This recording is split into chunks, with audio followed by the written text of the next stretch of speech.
সকলকে আমার তরফ থেকে শুভেচ্ছা ও আন্তরিক অভিনন্দন জানাই। আমার প্রতিপক্ষ এখনি বলে গেলেন যে স্কুল পাশফেল প্রথা থাকলেই কি স্কুল ছুট হারানো কমে যাবে এই প্রথম এটাই তিনি বলে গেলেন, কিন্তু এখানে বলা হচ্ছে স্কুল ছুট মোটেই কমতো না। 2009 সালে সিসি ইভ্যালুয়েশন অনুযায়ী বলা হয়েছে এর মাধ্যমে ওই প্রথাটা যদি চালু করা যায় তাহলে ওখানে সামগ্রিক বৃদ্ধি এবং ধারাবাহিক উন্নয়নকারী কাজে লাগানো যাবে। ফলে স্কুল ছুটির হার ওখানে কমানো যাবে।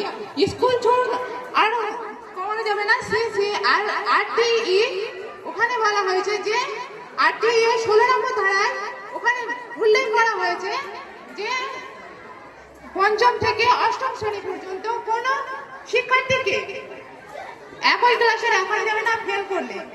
এই উক্তিটি ওখানে তুলে ধরা হয়েছিল। এখানে কি তাহলে আলবার্ট আইনস্টাইন ভুল বলেছিলেন যে প্রত্যেকেই জিনিয়াস? আপনি যদি একটি মাছকে একটি গাছ দিয়ে ওড়ে ক্ষমতা দিয়ে বিচার করেন তাহলে সে সারা জীবন নিজেকে বোকা ভেবে কাটিয়ে দেবে। এখানে সৃজনশীলতার প্রকাশকে বন্ধ করে রাখা হয়। এখানে মানসিক চাপ ও তাকে হতাশার মধ্যে কাটাতে হয়।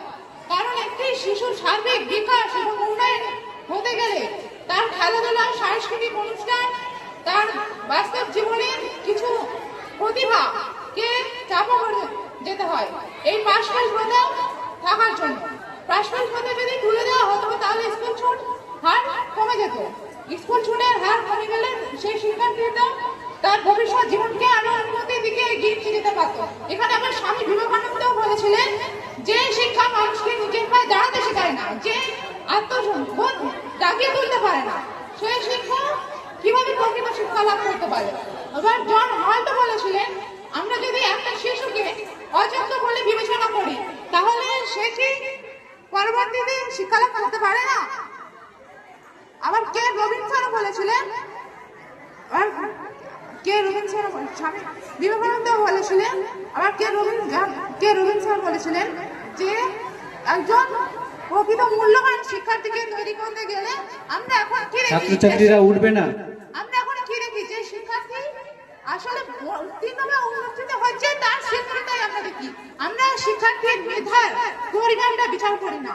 আমরা শিক্ষার্থীর মধ্যে তার ভিতরের আসল প্রতিভাকে খুঁজে বার করতে পারি না। আমরা শুধু দেখি তার উত্তীর্ণ বা অনুত্তীর্ণ। সময় শেষ। বলো কমপ্লিট করো। আমরা শুধু দেখি তার উত্তীর্ণ বা অনুত্তীর্ণের বিষয়টি কি। এইটা যদি না করে পাশফেল প্রথা তুলে দিয়ে যদি তার শিক্ষার্থীকে মানবিক বিকাশ এবং বাস্তব বুদ্ধির সামনে তাকে ভবিষ্যৎ জীবনের জন্য প্রস্তুত করতে সময় সুযোগ দিই তাহলে সে আশা করি নিশ্চয় ভবিষ্যতে আগামী প্রজন্মের জন্য ভালো মানুষ হিসেবে, দেশের জন্য ভালো একজন কর্তব্যবান দায়িত্ববান মানুষ হিসেবে গড়ে উঠতে পারবে। নমস্কার। ধন্যবাদ জেসমিনকে। জেসমিনের বক্তব্যের মূল বিষয়টা ছিল যে ফেল করলো সে কি জীবনে প্রতিষ্ঠা লাভ পাবে না, তাহলে পাশ ফেল থাকা উচিত নয়। এর পরের বক্তা